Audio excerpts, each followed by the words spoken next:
और आपने बात नोट की होगी, हमारे देश में कोई भी मुद्दा हो, चाहे युद्ध का मुद्दा हो, चाहे किसी आतंकवादी हमले का मुद्दा हो या ब्लैक मनी का मुद्दा हो, हमारे देश के पत्रकार सबसे पहले सेलिब्रिटीज का इंटरव्यू लेते हैं, उनकी राय मांगते हैं, उद्योगपतियों की राय मांगते हैं, क्रिकेटर्स की राय मांगते हैं और यहाँ तक कि फिल्म स्टार से भी ये पूछा जाता है कि सर्जिकल स्ट्राइक्स पर उनकी क्या राय है, पाकिस्तान के साथ संबंधों पर उनकी क्या राय है और ब्लैक मनी के बारे में जो कदम उठाए जा रहे हैं इन पर उनकी क्या राय है। लेकिन आम आदमी की राय शायद मीडिया के लिए मायने नहीं रखती। और मैं आपको ये भी आज बात कहना चाहता हूँ कि अगर यही काम किसी बड़े सेलिब्रिटी ने किया होता तो वो सेलिब्रिटी कल के अखबारों में छाया होता और इस वक्त सोशल मीडिया पर ट्रेंड कर रहा होता।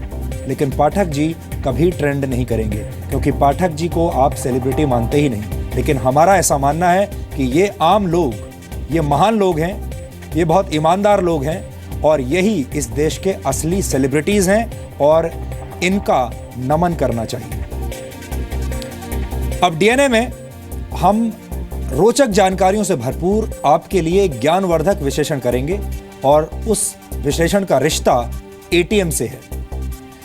आजकल आप सबकी जुबान पर एटीएम नाम का यह शब्द चढ़ा होगा, जहां देखिए लोग एटीएम की ही बात कर रहे हैं। पश्चिम बंगाल की मुख्यमंत्री ममता बनर्जी ने आज एटीएम की एक नई परिभाषा दी है। उनके मुताबिक एटीएम का मतलब है आएगा तब मिलेगा। उन्होंने कहा कि शुरुआत में एटीएम का मतलब होता था ऑल टाइम मनी। वैसे भी नोटबंदी के फैसले के बाद पिछले कुछ दिनों से देश भर में अगर किसी चीज की सबसे ज्यादा चर्चा हो रही है तो वो है एटीएम। लेकिन देश में कई लोग ऐसे भी हैं जो इस शब्द का इस्तेमाल तो करते हैं लेकिन उन्हें इसकी सही परिभाषा का ज्ञान नहीं है। इसलिए आज आपको एटीएम की एबीसीडी बतानी जरूरी है ताकि अगली बार जब आप किसी एटीएम के बाहर खड़े हों या उससे पैसा निकालने जाएं तो आपको एटीएम की पूरी कहानी पता हो। कई लोग एटीएम को एनी टाइम मनी कहकर संबोधित करते हैं, लेकिन एटीएम का फुल फॉर्म होता है ऑटोमेटेड टेलर मशीन। बैंकिंग की परिभाषा बदल देने वाली ऑटोमेटेड टेलर मशीन के लिए आपको जॉन शेफर्ड बैरन का शुक्रिया अदा करना चाहिए, जो कि एक ब्रिटिश नागरिक थे। लेकिन आपको यह जानकर भी खुशी होगी कि बैरन का जन्म उसी भारत में हुआ जहां इन दिनों लोगों को एटीएम से पैसे निकालने में सफल होने पर ओलंपिक मेडल जीतने जैसी खुशी मिलती है। बैरन का जन्म 23 जून 1925 को शिलोंग में हुआ था, जो आज मेघालय में है, लेकिन उस वक्त मेघालय असम का हिस्सा हुआ करता था। स्कॉटलैंड से ताल्लुक रखने वाले उनके पिता उत्तरी बंगाल में चटगांव पोर्ट कमिश्नर्स के चीफ इंजीनियर थे। यहां आपको यह भी पता होना चाहिए कि एटीएम की उत्पत्ति हुई कैसे। किसी जमाने में जॉन शेफर्ड बैरन के दिमाग में नहाते वक्त एक विचार आया जिसने दुनिया भर में लोगों की जिंदगी और पैसे का खेल पूरी तरह से बदल दिया। एक इंटरव्यू के दौरान बैरन ने कहा था कि उनके दिमाग में ख्याल आया कि ब्रिटेन या दुनिया में कहीं भी पैसा निकालने का कोई ऐसा तरीका होना चाहिए, ठीक उसी तरह जैसे चॉकलेट बार देने वाली मशीन होती है। जिसके बाद इस आइडिया को हकीकत बनाने के लिए काम शुरू हो गया। उस दौर में आज के जमाने का प्लास्टिक कार्ड चलन में नहीं था और एटीएम मशीन में चेक का इस्तेमाल किया जाता था। इन चेक्स में कार्बन लगा होता था जिसे मशीन पहचानती थी और पर्सनल आइडेंटिफिकेशन नंबर, जिसे आप पिन कहते हैं, पिन की मदद से इस चेक की जांच होती थी। एटीएम पिन 4 अंकों का क्यों बना, इसका राज भी जॉन शेफर्ड बैरन ने बताया था। एक इंटरव्यू के दौरान उन्होंने कहा था कि वो दूसरे वर्ल्ड वॉर में ब्रिटेन की 159वीं पैराशूट लाइट रेजिमेंट में तैनात थे और उन्हें 6 अंकों वाला अपना आर्मी नंबर याद रहता था। इसलिए उनका विचार था कि एटीएम पिन 6 अंकों का होना चाहिए। लेकिन उनकी पत्नी ने उनसे कहा कि उन्हें सिर्फ 4 अंक ही याद रहते हैं, इसलिए एटीएम पिन 4 अंकों का होना चाहिए। और काफी बहस के बाद बैरन को अपनी पत्नी की बात माननी ही पड़ी, जैसा कि दुनिया में हर जगह होता है, और इस तरह 4 अंकों का एटीएम पिन पूरी दुनिया के लिए एक मानक बन गया। लेकिन इसमें उनकी पत्नी का हाथ था। वर्ष 1967 में दुनिया की पहली एटीएम मशीन लंदन के एक बैंक में लगाई गई थी और मशहूर TV series on the buses के एक्टर रेग वार्नी बार्कलेज बैंक से पैसा निकालने वाले पहले व्यक्ति थे। उस वक्त इस एटीएम मशीन को होल इन द वॉल भी कहा जाता था। एटीएम के बारे में ऐसी जानकारियां आपको कहीं और नहीं बल्कि सिर्फ जी न्यूज पर ही देखने को मिलेंगी। वैसे आपकी परेशानियों का ख्याल रखते हुए आज हमने कुछ और जानकारियां भी आपके लिए इकट्ठा की हैं। 500 और 1000 रुपए के नोट बंद होने के बाद से लोगों की कतारें एटीएम के बाहर लगी हैं। फिर भी एटीएम में कैश न पहुंचने या कैश खत्म होने की वजह से कई बार लोगों को मायूस होकर घर लौटना पड़ता है। ऐसे में हमारी अगली जानकारी आपके लिए बहुत उपयोगी हो सकती है, आपके बहुत काम आ सकती है। ये ऐसी बातें हैं जिन्हें नोट करके आप अपना कीमती समय भी बचा सकते हैं और सही वक्त पर सही एटीएम पर जा सकते हैं, जिससे आपको फायदा होगा। CMS इन्फो सिस्टम्स नाम की कंपनी ने यह दावा किया है कि उनके एक ऐप की मदद से आप आसानी से यह पता लगा सकते हैं कि किस एटीएम से इस वक्त कैश निकल रहा है। आपको बता दूं कि CMS इन्फो सिस्टम्स नाम की यह कंपनी भारत में 55,000 एटीएम मशीन्स को मैनेज करने का काम करती है।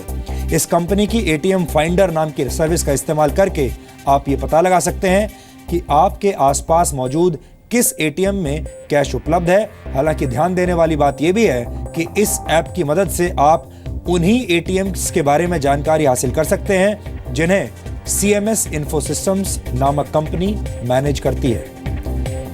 इसके लिए सबसे पहले आपको atmfinder.cms.com पर लॉग ऑन करना होगा। आप नोट करते जाइए। जैसे ही आप दिए गए लिंक पर क्लिक करेंगे आपको एक पेज दिखाई देगा। यहां आपको 2 बॉक्स दिखाई देंगे जिनमें आपको अपना राज्य और शहर सेलेक्ट करना होगा। और जैसे ही आप अपना राज्य और शहर सेलेक्ट करेंगे तो आपको उन तमाम एटीएम्स की लिस्ट दिखाई देगी जिनमें उस समय पैसा मौजूद होगा, यानी जिनमें कैश होगा। इस ऐप की मदद से state bank of India, Allahabad bank,